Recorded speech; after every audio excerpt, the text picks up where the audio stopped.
Hi friends, இப்போ அடுத்த update ஒன்று வந்துருக்குங்க. ஸோ தலைவருக்கு பார்த்தினாக்கா அந்த செரிமான பிரச்சனை கொஞ்சம் அந்த வயிற்றில் இருக்குது. ஸோ அடி வயிற்றில் இருக்கக்கூடிய அந்த டெக்னிக்கலி பார்த்தினாக்கா பிரச்சனைகள் இருக்குது.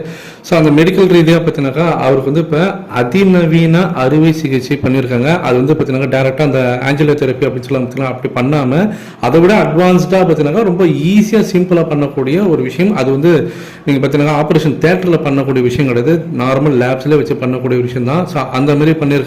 இன்னும் கொஞ்ச நேரத்தில் ரஜினி சார் பார்த்தினாக்கா அவர் வந்து ரூமுக்கு கொண்டு வந்துடுவாங்க, நார்மல் இது கொண்டு வந்துடுவாங்க. ஸோ அதனால் எந்த பிரச்சனையும் இல்லை, எந்த விதமான கவலைப்பட தேவையும் இல்லை அப்படின்ற மாரி லதா மேடம் பார்த்தினாக்கா கொஞ்ச நேரத்துக்கு முன்னாடி அவங்க வந்து ஒரு ப்ரெஸ் மீட் ஒன்று கொடுத்துருக்காங்க. ஸோ இப்போ தான் கொஞ்சம் நிம்மதியாக இருக்குது நம்ம பார்க்குறதுக்கு. ஆனால் இன்னொரு பக்கம் ஃபேன்ஸ்லாம் என்ன சொல்கிறாங்கன்னா, இது வந்து கண்ணு பட்டுருச்சு ரஜினி சாருக்கு, திருஷ்டி கழிக்கணும். ஏன்னா இப்போ நேற்றுக்கு ஈவினிங் பார்த்தீங்கன்னாக்கா லைக்கா நிறுவனத்துக்கிட்டேருந்து ஒரு அஃபிஷியலாக வந்து சம் ஸ்டில்ஸ்லாம் வந்துருந்தது, வேட்டையின் படத்தோட ஸ்டில்ஸ்லாம் பார்க்குறதுக்கு அப்படி கண்கொள்ளா காட்சி வந்தது. அதை பார்க்குறதுக்கு ரஜினி சார் 70+ சொன்னாக்கா யாருமே நம்பவே மாட்டாங்க. அந்த மாதிரியான ஒரு ஸ்டில்ஸாக இருந்தது. அப்படி இருந்தது. இந்த மாதிரி ஸ்டில்ஸ்லாம் வச்சுக்கிட்டு தான் நீங்கள் டீசரில் நார்மலாக காய்ச்சிங்களா ரஜினி சார் அப்படின்னு தான் இருந்தது.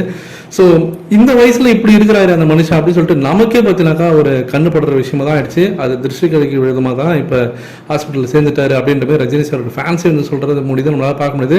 இப்போ எல்லாருமே பார்த்தீங்கன்னா தலைவர் வந்து குணமடைந்து நல்லபடியாக வீட்டுக்கு வரணும், நாளைக்கே வந்துடணும் அப்படின்ற மாதிரி எல்லாமே ப்ரே பண்ணுறது நம்மளால் பார்க்க முடியுது. பெரிய பெரிய செலிபிரிட்டிஸ் கூட பார்த்தீங்கன்னா ரஜினி சார் வந்து நல்லபடியாக அவருக்கு வந்து ஸ்பீடி ரெக்கவரி ஆகணும் அப்படின்னு சொல்லிட்டு அவங்களும் வந்து ட்வீட்லாம் போட்டுருக்காங்க. அதுவும் நம்மளால் பார்க்க முடியுது. ஸோ இப்போதைக்கு இதுதான் விஷயம். ஸோ ரஜினி சாருக்கு பயப்படுற மாதிரி எதுவும் கிடையாது. ஆனால் ஒரு ரொம்ப அட்வான்ஸ்டான சிகிச்சைலாம் அவர் வந்து கொடுத்துன்னு இருக்காங்க. ஸோ ஸ்பெஷாலிட்டியான டாக்டர்ஸ்லாம் வந்திருக்காங்க, அங்கே அப்போலோவில் இருக்கிறாங்க. ஸோ அவங்க வந்து பார்த்துட்டு இப்போ நம்ம இந்த வீடியோ பார்க்கக்கூடிய இந்த நேரம் பார்த்தீங்கன்னா அவருக்கு வந்து சிகிச்சையை வந்து கொடுத்து முடிச்சிருப்பாங்க, ட்ரீட்மெண்ட்டே முடிஞ்சிருக்கும். ஸோ அதனால் நம்ம பயப்பட தேவையில்லை.